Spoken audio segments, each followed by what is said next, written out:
مولانا الامام جعفر الصادق علیہ السلام لا ولله حرم وهو المكة وللنبي حرم وهو المدينة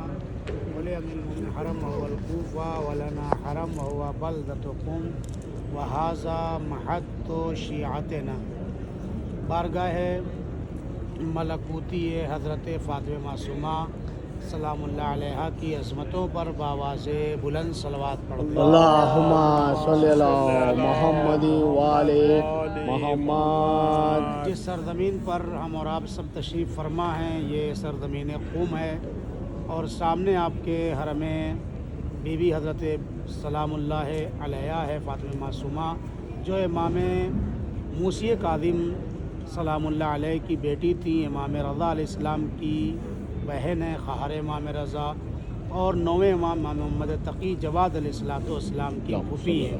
تین اماموں سے براہ راست آپ کا یہ رشتہ ہے، ایک امام کی بیٹی ہے، ایک امام کی بہن ہے اور ایک امام کی پھوپھی ہے۔ چھٹے امام نے فرمایا آگاہ ہو جاؤ کہ اللہ کا ایک حرم ہے جو مکہ مکرمہ ہے، نبی کا ایک حرم ہے جو مدینہ منورہ ہے، مولا کائنات کا ایک حرم ہے جو شہر کوفہ ہے، ولنا حرم وہو بلدۃ قم، اور ہم اہل بیت علیہ السلام کے لیے بھی ایک حرم ہے جو شہر مقدس قم ہے۔ اس لیے اس شہر مقدس قم کو عش آل محمد کہا جاتا ہے، آشیان آل محمد سے تعبیر کیا جاتا ہے، یعنی آل محمد علیہ السلام کا در حقیقت یہ گھرانہ اور گھر ہے،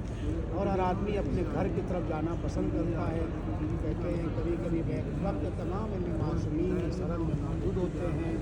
اور یہاں پر بھی معصومہ سلام اللہ علیہ کی زیارت کرتے ہیں۔ بے پناہ مرتبہ ہے فاطمہ معصومہ سلام اللہ علیہ کا، آپ عالم عالبہ تھی۔